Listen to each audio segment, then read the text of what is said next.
Hello and welcome back to the Main Straight, the official F1 in Schools podcast. I'm so glad you could join us for episode 2. And without further ado, I'm going to say it right now.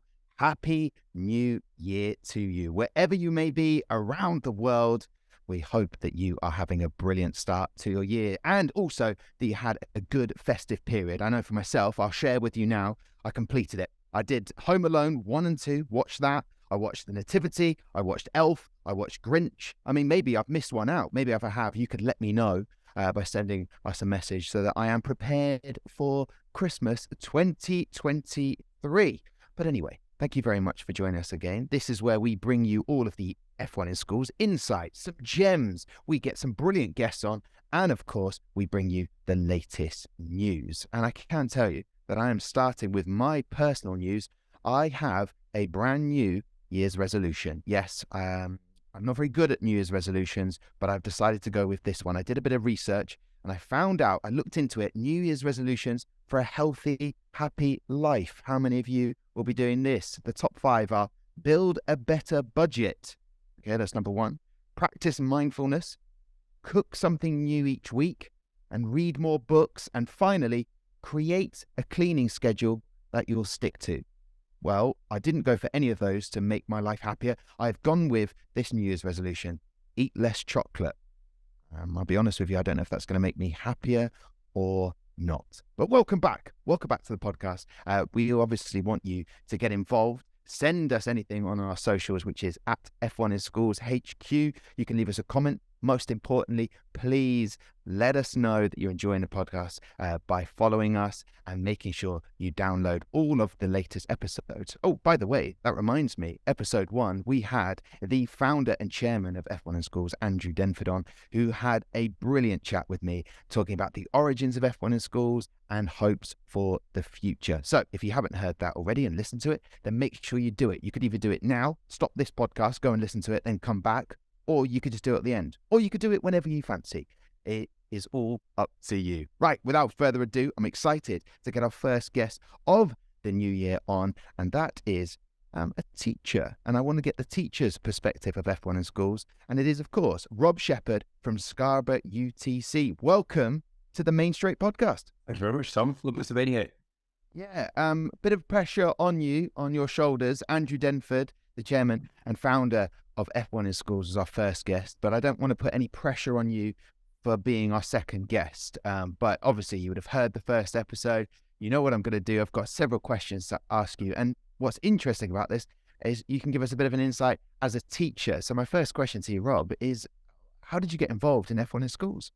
So it's been something that I've always done ever since my NQC year. So even before that, my BGC year. So as I was training to be a teacher, the school that I was at on my phase 1 placement, we're running an F1 Schools competition. It was back in the days of the old Bloodhound ones, so very similar to the entry class now.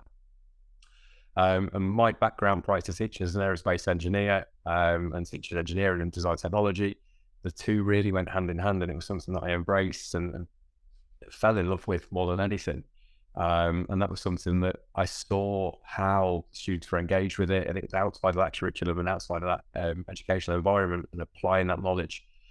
And it's something that I've always valued massively and wanted to share with the students and the opportunities it gives them.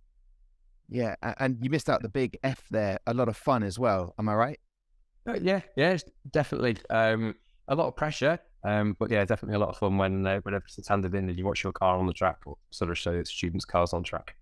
Yeah, I mean, from a teacher's perspective, how do you get the most out of your students to try and, just steer them in the right direction when they need it, and keeping their calm under all the pressure that they're finding, wanting to do the best they can? For me, it's about trying to remove the barriers. Barriers to entry to the competition, understanding or knowledge, and developing those students up and giving them that support when they need it. But also recognizing that it's about building their resilience, about building their independence, and ultimately about applying their knowledge rather than applying mine. So being there, and I suppose to coin a teacher's terminology, scaffold them up to where they need to be, and letting them go and watching them succeed.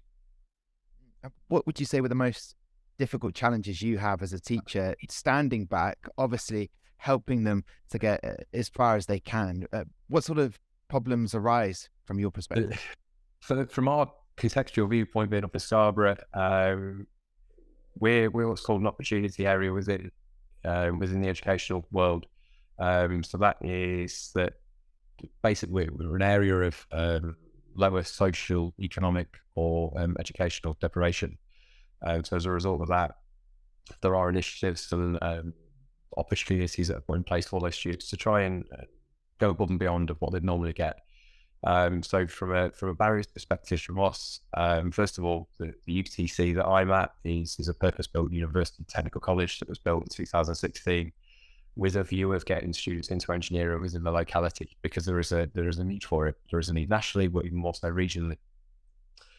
So we are fully equipped in terms of latest CNC equipment, 3D printers, CAD software, etc., etc. So the students have got access to that, but it's allowing them, in terms of go back to that barrier statement, it's allowing those students to see there is an opportunity outside of education in that world. And we're very, very fortunate in the locality with having sponsors and partners. And Tom, we go back to the national finals when Missy, Alex and Libby were crowned national champions, and we've got the McCain sign behind us. We are very, very fortunate. We have got local educational partners, industry partners that are there to support us financially and technically. So again, removing that barrier.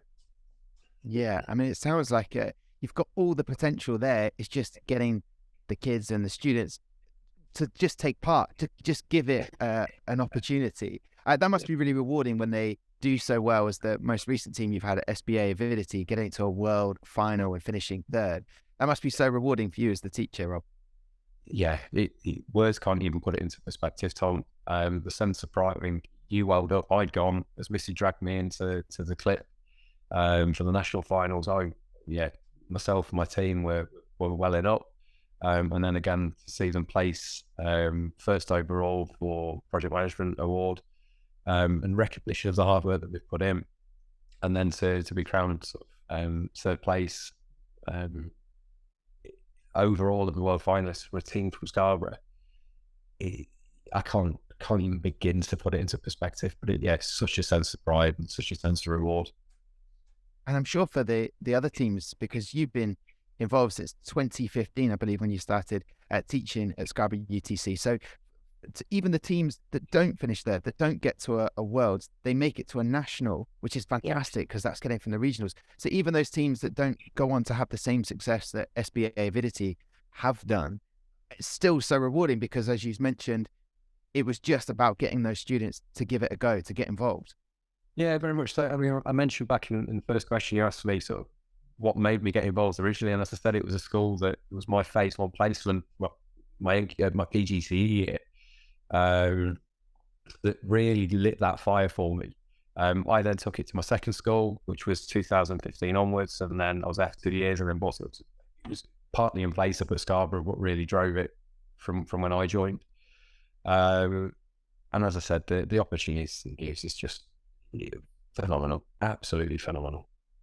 And you said it isn't all about that podium place. It's the fact that even at regional level, that they're competing something that they're proud of, that they spent hours and hours developing. And it's an opportunity for them to showcase the work that they do. I mean, I'm just looking at I'm going to call it a roster. I don't know if you call it, I just feel like it's a real competitor. It's the roster, the team that's there that you had last year at SBA Avidity. You got Missy, who wants to go on and do motorsport engineering, become a Formula One race engineer. And then you've got Alex, who wants to be in the automotive industry and further maybe do even more maths. And then you've got Libby, and who mentioned that when you said about aeronautical studies, she wants to go on and do that, aeronautical engineering. That must be just so excited that it's just opened their eyes up to what the potential is out there. Yeah, very much so. I mean, Missy now is down at university, so she left us at the UCC last year, so she graduated from us to her A-levels. She's now studying motorsport engineering, and I fully expect to see her on the paddock in the next few years without question. Alex is down in the south of England doing a degree apprenticeship. Not allowed to tell any more than that. And then Libby is due to graduate from the UCC. So she's in year 13 at the minute, so she will graduate next summer. And she's sort of looking at degree apprenticeships or university placements. Yeah. Have you noticed any of your competitors from the roster of many teams that you've had have gone on to do something completely different, but this F1 in Schools has given them that kind of confidence to do whatever they want? I think sort of one example I was having a catch up with her the other day is Hannah. So Hannah was out in Abu Dhabi 2019, and she joined the UCC in the first year at Open. So it's sort of really sort of a founding member, I suppose, is the way of saying it. She got spotted by the Williams Unilever Academy at the national finals and was awarded a place in that. And that opened Hannah's sort of confidence really, and allowed her then to go on and apply for things various. But she was awarded a degree apprenticeship with Warwick University and the Dyson Institute. So she's now in new product development at Dyson. And F1 in Schools, I'm sure, pushed her in that right direction. I'm sure it gave her the opportunity to do something slightly different or to go into a world that she hadn't necessarily considered before. But it certainly gave her the confidence and the resilience to go and say, look, you know what, let's apply, let's see what happens. And if I get in, I get in. And she did, and she's done amazingly well. Wow, that is awesome to hear. From a teacher's perspective, when your students take part in F1 in Schools, do you notice a difference in every other area of their academic career where they sort of get better in other areas because of that resilience? Yeah. In short, I think it's bigger than that, though. It's not just the resilience that develops; it's the communication, it's the teamwork, it's the time management, it's the organisation. Certainly, one of the students that we've got competing in the national finals in January, later on in January, is his organisation has improved massively. His written communication has improved phenomenally, and able to get stuff across in a much more concise manner because of having to write portfolios and being limited to a certain number of pages. You see engagement, you see aspiration, and certainly following in the footsteps of the teams that we've had in the roster, as you affectionately call it, Tom, that there is an expectation there that we want the kids to do well. We want them to go on. We want to push them. But they meet us in the middle, and we'll push them all as much as we can. But yeah, in short, huge benefit education. Well, I understand now about the competitors in F1 in Schools. I want to know a little bit more about you, Rob. How do you think that F1 in Schools and being involved has improved your life in terms of your teaching? Or maybe it hasn't. Maybe you were just at the top peak level before, Rob, and this is only added to it. But just out of curiosity. But to me, as in my role, so I'm director of engineering and also widening opportunities lead. So that widening opportunities bit incorporates things like we call it enrichment. So every Friday afternoon for 2 hours, we do curriculum enrichment projects. F1 in Schools is one of those, as is Green Power, as is Vex Robotics, as is Royal Navy Challenge, and other things that we do that gives those students something different to the educational environment. From my perspective, it's the application of everything that myself and my team do within the engineering department and apply it to the real world, apply it to an actual real life project. And yes, as part of being the ECC, we do that in curriculum anyway. As I said, we work closely with employers on real world engineering products, and sort of project-based learning. But F1 in Schools has got that competitive edge around that you are competing on the world stage. From my development perspective, it's taught me a lot with regards to sort of how we go about looking at stuff, how you apply that knowledge, or how you get those students to understand and apply and retain that knowledge, and also about the engagement and having that sort of competitive edge and having that insight into all the stuff and how that knowledge is applied in other areas. I mean, when it gets to a nationals, a world final, even the regionals, like a melting pot of all this knowledge coming together, I want to pick apart some gems. That's what I'm calling them, Rob. A couple of gems, because teachers will be listening to this podcast. Also, the students will be listening to the podcast and thinking, hang on a minute, what can I extract from this that will help me, say, later this month at the national finals? So gems, I'm going to call them that, from a teacher's perspective, what would you, maybe the 3 top tips or top tips that you'd have for teachers, how they can get the best from their students? Get on it early. Don't leave stuff to the last minute. Make sure that we're supposed to be getting the students to be project managers, but always have that oversight of it. Always have that knowledge and understanding of when stuff needs to be done for. Get the students to make the approaches to the company. The companies love it. We were fortunate enough that we were over at Anglo American the other week to pitch one of the teams for title partnership, or 2 teams, one that hasn't been registered as the competition yet, the title partnership, and to see how the industry professionals or the industry experts were there quizzing the students and how knowledgeable they were. It's so much better making the approaches from them as opposed to from me ringing them up, because it brings it to life. And the third one is just take pride in it. Just watch what those students can do. Look how amazing they are, and showcase it. That is fantastic. 3 tips. I've jotted them down, and I will tweet about them later on. And in terms of the students, because they'll be listening as well and thinking, all right, what can I do? I mean, I suppose you could apply those 3 tips as well, but what do you find gets a better result for those students when they do something? What is there any tips for them? The big one is find out your job role early. It causes unrest and unsettlement if somebody's in that team and not doing the work that they should be doing because they're in the wrong role. We tend to keep the team smaller. Very rarely would we run a team of 6 anymore from experience and exposure in the competition, just because it allows people to really get stuck into that task, into those topics, or into those areas on the scorecard, and treat those scorecards like you're everything. Look at them, go through them with a fine-tooth comb, make sure you fully understand what that task is and what you're being marked upon.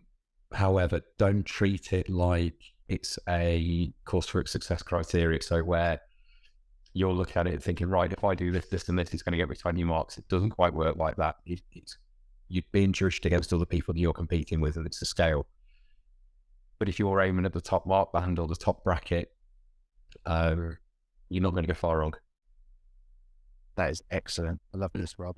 I like your attention to detail. I can see anyone who is watching this, when we put this up online, I can see an array. I was expecting to see F1 in schools, models of the vehicles, the cars in the backdrop, but no, sunglasses. You're a perfectionist when it comes to what is this obsession with sunglasses? Their own, please. Yeah, it's quite a few of them.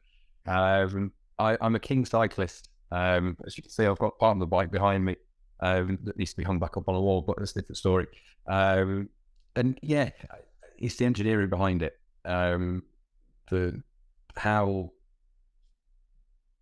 you can also, like, for instance, I'm going to sound like a real geek in a minute if I haven't already, but how you can adapt the light transmission through a lens to focus in on different colors. So for instance, if you're on the road, you need certain colors to really be highlighted, and likewise if you're on a mountain bike. But how all the lenses are interchangeable, and yeah, it's just awesome. Anything engineering, I'm just in love with, basically. I knew that would happen. I'd ask that question and we get a little bit of detail, which I absolutely love. Rob, I want you to go back as far as all of the regionals, because when I asked about those tips, those gems to help anybody else who is competing this year, I believe, if I'm correct in this, that any of the teams you've had have all got to a national final. Is that correct? Yeah, correct. There you go. So you are the man to talk to in this situation. But out of all of those competitions, all of those nationals, world finals, do you have any highlights from those experiences, people you've met along the way, moments in those finals and those competitions that you could share with anyone?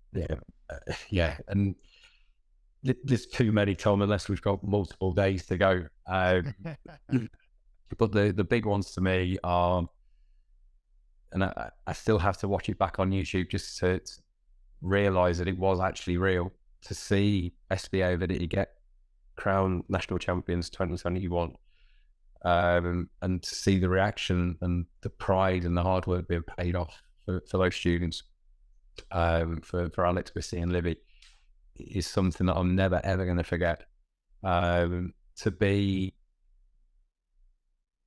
at the race for the Grand Prix in Abu Dhabi 2019, as we sat on Abu Dhabi Hill watching the race or the cars go through, to be given the opportunity by Andrew and the team to get down to the British Grand Prix last year just gone, and surreal moments to be in the Red Bull hospitality suite and to have Mark Webber walk past and sit on the table with us and have a coffee. It's stuff like that. It just doesn't happen. What is this? Am I dreaming? But also to see those students just absolutely fall in love with what they do and to apply it to every part of their life and to go on to have careers and amazing careers in engineering. It's what it's all about. I love that. My next question was going to be, what sunglasses were you wearing in Abu Dhabi and why? But we won't ask it. I can't answer it. I can tell you. I love that. Actually, I do actually. What sunglasses were? I got open jaw breakers with Prison Roadlanders. Mark Cavendish edition. Just I'll put that out there. Well, I'll throw you one back to make that link with Abu Dhabi for myself. I remember interviewing Mark Cavendish for the F1 Esports final, and he was there. He seems to always be there, so I love that connection. He's even got the sunglasses to go with Abu Dhabi. Rob, this has been a real pleasure to get the insight from you and to hear your passion. And what does January have in store for you? I mean, I've been asking about New Year's resolutions for everyone listening. What's on the horizon for you this year? We've got later this month, we've got the National Championships, West Labour Racing, where we can beat the relative class coming through from Yorkshire, Humberside, North East and East Midlands. I think that was the regional competition that got amalgamated together. So looking forward to being down at the NEC for that. And then, as I was saying to David and the team, later on in the year, with myself and my wife, very excited to welcome our first child. So future F1 Schools competitor, here we go. I love that. Congratulations. Well, listen, all the best for the year. I look forward to catching up with you at the national finals up in Birmingham. It's been a real pleasure to chat to you and to inspire more people like yourself. But I feel like with your tips, everything you've given us today, I feel like any teacher stepping into a nationals or a regional or even a worlds is just going to have to be ready for all of the emotions that come flooding their way. Am I right? Yeah. An emotional roller coaster, but yeah, in many different ways, whether it's pressure, whether it's stress, whether it's enjoyment, excitement, absolutely unbelievable. Just do it. Just get those students involved in it and watch what they can do. Rob Shephard, an absolute pleasure having you on the main straight today. Thank you, Tom. I'll speak to you soon. Well, that was so good to catch up with Rob Shephard from Scarborough UTC. Really looking forward to catching up with him at the UK National Final. Right, if you heard our first episode of The Main Straight, the official F1 in Schools podcast, then you will know at this point in the show, I welcome the PDC onto the show. That is the producer, director, and co-host. He goes by the name of Max Fernley. Why does he go by that name? Well, because it is in fact his actual name. Max, welcome back to the show. Episode 2. Happy New Year to you. Are you all right? Happy New Year. I'm doing well. It's a new year, new me, as the old saying goes. Really? Absolutely. Got my New Year's resolutions in place. I heard yours. What's yours again? Oh, just to remind you and everybody else, eat less chocolate. It's going to be very difficult because I'm a bit of a chocolate fiend. I love chocolate. However, Max, will you be taking on board any of these, which will make you apparently a healthier and happier person? Build a better budget. I mean, they don't sound very fun. Practice mindfulness, cook something new each week, read more books, create a cleaning schedule that you'll stick to. Does any of those sort of resonate with you? I can't say they do. Personally, I can't say. I mean, some of them maybe I could apply them to my new year, new me energy that I've got going on. But no, mine's the complete opposite of you, and I'm instead gonna have more chocolate. Wow. Okay. Yeah. So we are yin and yang. We are. Chocolate this year. I am trying to cut down. Well, look, those are our New Year's resolutions. I've said to everybody listening, let us know. We do like to make this a bit of a family feel, or that's what we definitely like to going forward. And I believe that we forgot one of our family to mention in the last podcast, Max. And I feel really bad for it. And I hope everyone understands that we meant nothing by it. And this is a groveling apology to you. We forgot to mention a national final, didn't we? Yeah, you don't need to take blame for this, Tom. This is completely on me. Yeah, I have a big apology. I'm sorry to Italy. Italy, I've let you down. We missed to announce your event on the first episode. We missed it. However, you are getting announced on the first episode of the new year, which arguably you could say is a lot there because it's the new year. It's the new year. Everyone's a new person after the new year. Everyone's got new values. Everyone's full of Christmas food, and everyone's excited for what's to come. Yeah. And I'm excited to see Italy at the future competitions. That's what I'm excited for. That will be excellent. And you know what? It's always brilliant to be number one on the news items from PDC. Going forward, they'll be happy about that. And I feel like a lot of people will be very nervous because the UK National Finals is coming up in about 2 weeks' time, isn't it? Yeah. So soon we'll all be at the NEC. Me and Tom will both be there, ready for a stressful week of competition for the UK. In fact, Rob Shephard's team will be there, Sabre Racing, along with many other talented teams, all ready to take home the trophies. But enough about the UK. We don't need to talk about the UK anymore. We're going to talk about one country in particular, and that's Hong Kong, because they've just had their final. And can I just say, Italy looks incredible, and so did Hong Kong. Fantastic. Some of the footage I saw, it looked super cool there. So when they come and join us in Worlds, that'd be excellent. And have any more info on that event?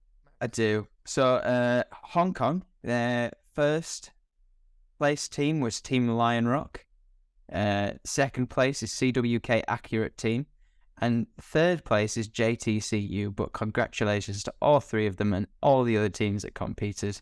You all did really well, and it'll be exciting to see you in future competitions. Yeah, the standard, very high indeed. Lion Rock, what a name. Love that. Well, I'm looking forward to hopefully meeting all of those three teams. And like I said, it looks so good. And if you haven't seen it, find it on the socials so you can have a look back at what those guys are doing. I'm sure a lot of people listening do this. They look at other national finals or regionals and kind of think, oh, can I get some tips there, or can I see what they've been up to? And a pang of jealousy. It's very, very cool what Hong Kong were up to. Max, what else have we got to discuss in the news section? So on the topic of Rob, his previous team, SBA Avidity, who have now moved on to do bigger things, they've progressed from school now and have gone off to do uni or other things. Missy Mercado, the team principal of SBA Avidity, recently got the Women in Motorsport Awards at the World Finals at Silverstone last year. Sorry, New Year. Keep forgetting. She got to go behind the scenes with BTCC, thanks to Motorsport UK, and got some behind the scenes access of what it's like in the pit lanes and pit garages. Which looked cool to see. The team also worked with the PMI, which is the Project Management Institute, and they are the leading professional association for project management. So they got some interview opportunities, some really good in-depth opportunities to get behind the scenes of what the team's really like. That is amazing. And as we always say, or I always definitely say, if you get an opportunity, make sure you take it. Both hands, get involved, immerse yourself as much as you can. I'm sure Missy did exactly that in her experience. So well done to her again from the Worlds last year. Anything else, Max, that we need to cover? Unfortunately not. The news is pretty thin this month. It's disappointing, I know, but No? unfortunately, not much. Sweet. Short and sweet. I'll take that. That is the latest news. And as we always say, if you want to let us know about the news wherever you are around the world in your F1 in Schools, then do let us know on the socials, which is very simply F1 in Schools HQ. And Max Fernley, aka the PDC, will be across all of that. And you're going to be very busy at the Nationals running around, aren't you? Yes, so you'll see me all running around the NEC stressed with a microphone in hand, but that microphone might be heading your way. It might be coming straight in your direction, and you might be getting an interview. And it is optional, but I'm not going to take no for an answer. You're going to have, it's content, and if you want to have this opportunity of being on the podcast, you've got to, now's your chance. Now's your chance. All right, well, look out for us at the Nationals and look out for our next podcast, which will be a special from the UK National Finals in Birmingham in a couple of weeks' time. Max, this has been an absolute pleasure. As always, for everybody listening, please do download. Make sure you subscribe to this podcast for our next episode, which will be coming out very shortly. And of course, in February, another brand new guest coming on the show to give us some insight and some absolute gems. And I bet you're keeping your lips sealed on who that's going to be. You're not going to tell everybody now, are you, Max? No announcements just yet. Keeping it nice and secret. Keep them on the toes. Exactly. All right, Max. Well, listen, thank you very much for being on the Main Straight episode 2. And to everyone listening, we will be back for episode 3 very shortly. Take care until then. And wherever you are around the world, best of luck with your F1 in School journey.